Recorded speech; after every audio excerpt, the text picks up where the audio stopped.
Hey all, Pixel here, in Purple Garage, and I have a cool van, which is a problem because it's too cold for the heat to work properly. When I went to get that parts Oldsmobile, the temperature was really cold, as you saw, and there was basically no heat.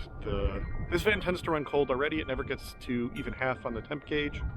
It's never been a problem.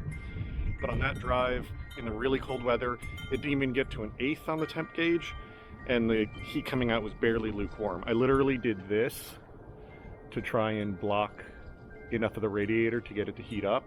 The only spot that's really open here is the transcooler, but that didn't help at all.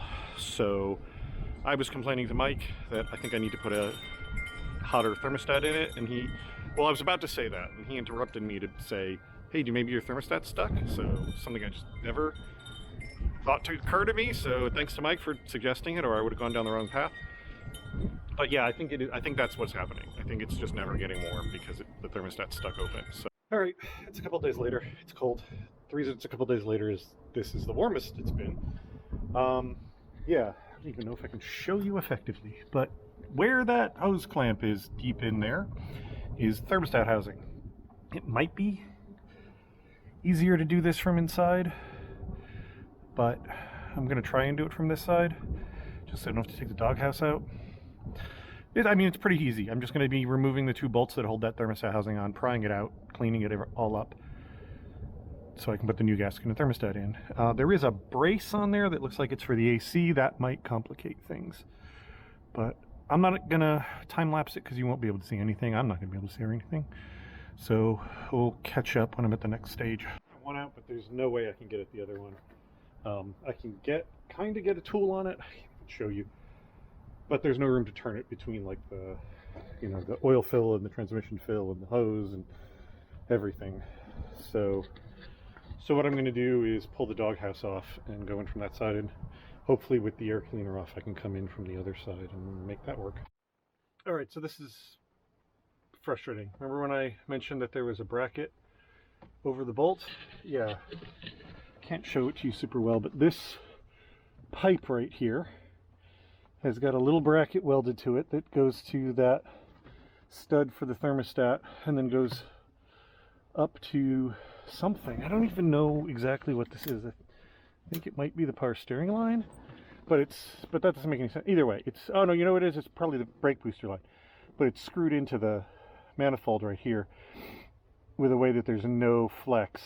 So I got to get this loose, but of course it's directly behind this, which is the bracketry for the the cruise control.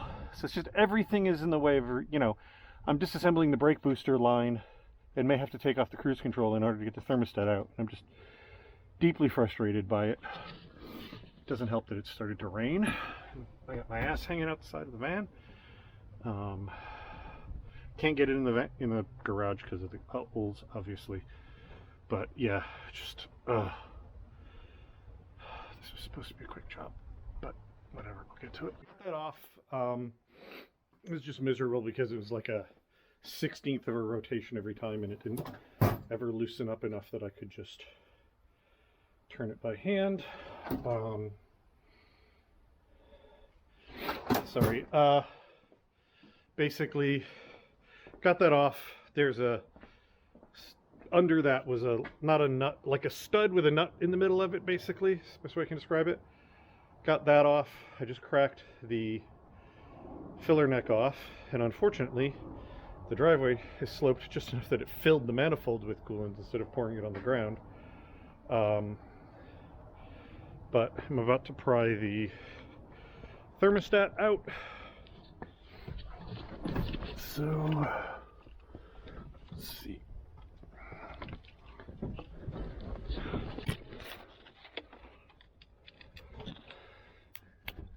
There we go. Okay, so that's worrying because that is closed. I was really hoping this was going to be stuck open, because that would help explain why the engine runs so cold. Well, hell. The other possibility, does this have it?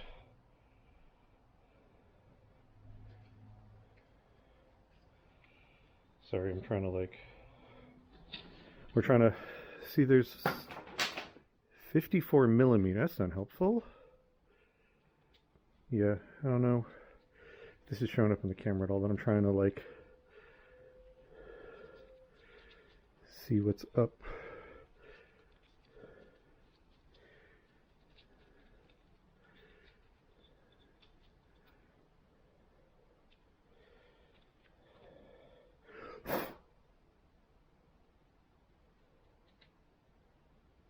Okay, so this is a 195 thermostat.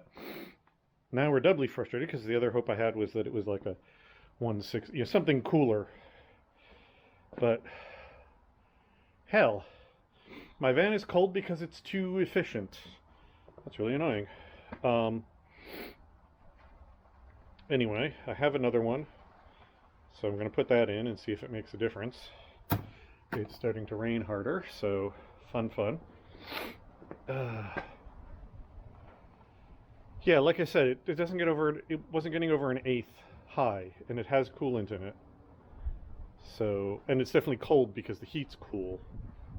So it's not just the thermostat. It's not just the gauge is reading weird. So, I don't know. I guess I'm gonna put a thermostat and gasket in it, and refill it, and see what happens. I got the neck back on.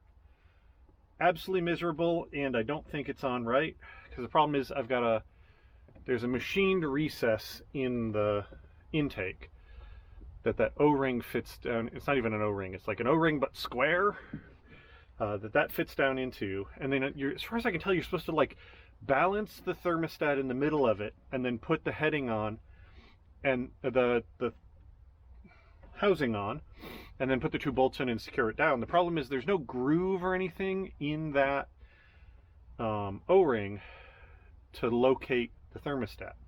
And it doesn't work in the opposite, because I tried putting the thermostat in and then the O-ring in, and it doesn't work that way because the thermostat's thick enough that it pushes the O-ring out enough that the O-ring doesn't stay centered. It'll either pop out or part of it will fold in or something. Like, so it has to go in that order. But like I said, there's nothing to locate it.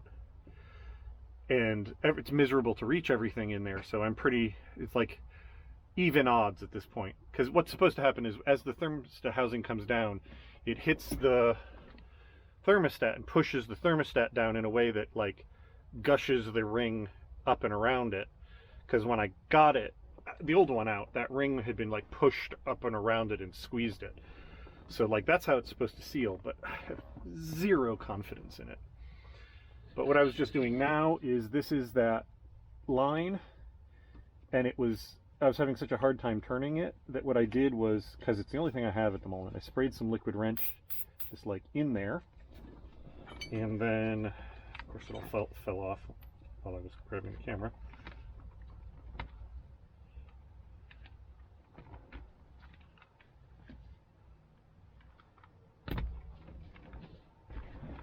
So what I did, now this is the one that fits this, put it on there, and literally just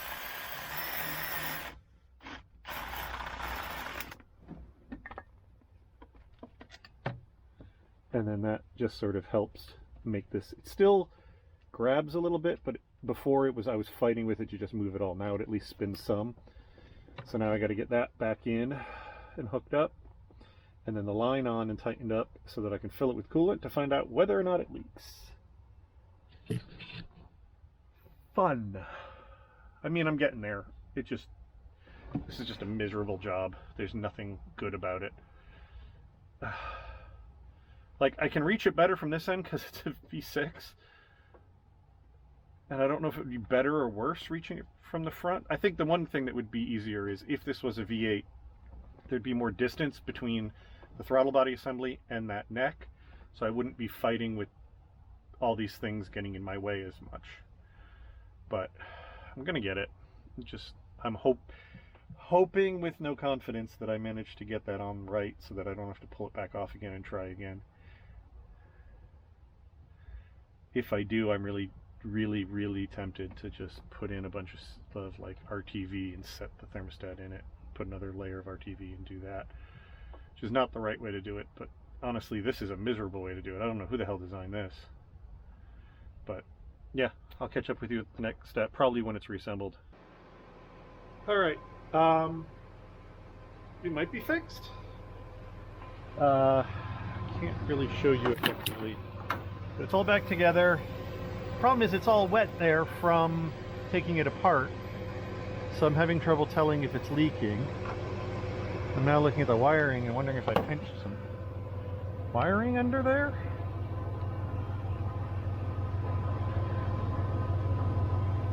Sorry, I got my hand there. No, okay, I didn't. It was just looped behind it. Like, it's all wet, so I can't tell for sure, but I think it's all sealed. Like, because the inside of the engine flooded, you know, what of that is new and what of that is old becomes a problem.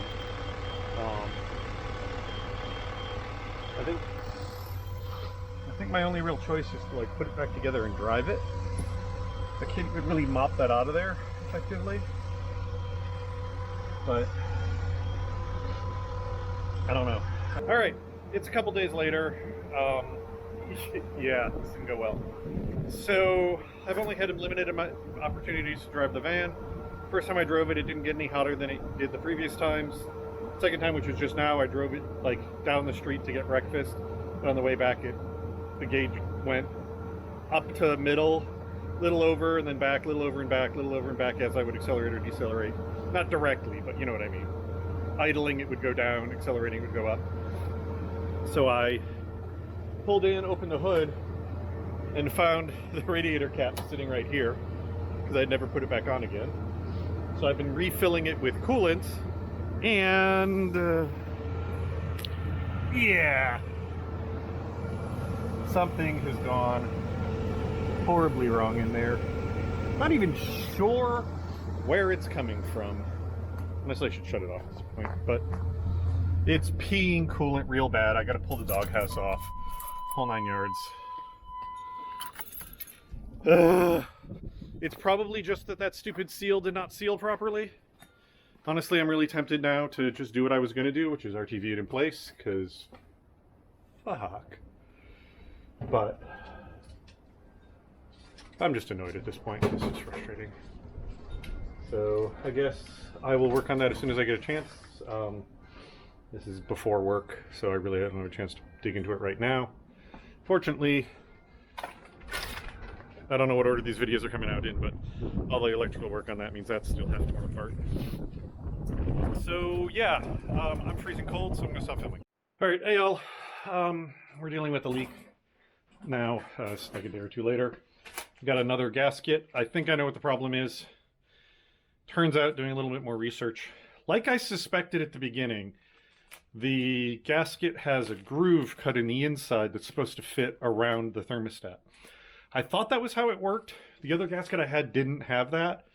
Now I'm thinking I just got unlucky. I got one with a manufacturing error. This one definitely has the groove. So now I have to dig that stupid thermostat housing out again. But it should be able to just put this gasket on around the thermostat the way it's supposed to be, put it all together, and fix it. So this is what should have happened. This is how the gasket's supposed to fit. That was why I was having so much trouble with it just popping out and all of that, is because it's supposed to be fitted around this, and then this is supposed to drop in as a unit. So hopefully, now that I've got it assembled correctly, that this will work correctly. The gasket changed. It was miserable again, but not the same kind of miserable as last time. Got it running, I put some fluid in. I just hosed that whole area down with brake clean.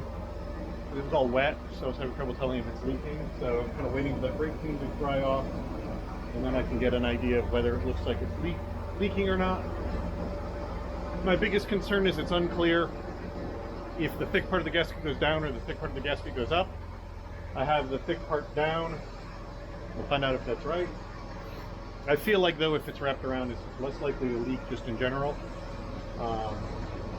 Fortunately, I can't tell from coolant smell because the entire valley of the engine is the whole intake manifold, all the little valleys in it are all just full of coolant from the leak. See. I have no idea what you...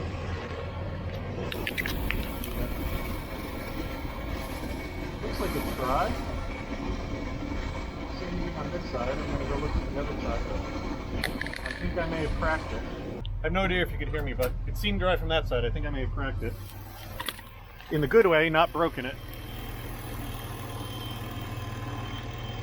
Yep, all of that looks dry. You can see the standing coolant, but the actual housing looks like it's dry. And it was pouring coolant before. Like, I think I got it on video, but like there was just a stream of it coming down the back of the motor. So if it was still leaking like it was before, it would be obvious. So now I'm gonna have to bleed the system all over again. Remember to put the thermostat, put the cap on this time. And then hopefully I'm gonna be done. I'm gonna fill a couple jugs with coolant because I'm now a little paranoid about this whole thing. And then I should be good, which is good because I'm helping a friend move this out this evening. So I need the van to be up and running. So hopefully we're all good. All right, next day, spent 7 hours yesterday helping a friend move, of which like 5 of that was driving. Worked fine. Temp is back up at a quarter and slightly over where it usually was. So there was a stuck thermostat. Even though the thermostat looked not fine, it's clearly, maybe it wasn't completely closing. It was mostly closed, but I don't know. Or it was opening too early. Maybe the spring had gone bad. But either way, new thermostat, no leaks. Worked great. So that job is done. Thank you all very much for watching, and I'll talk to you later. Bye.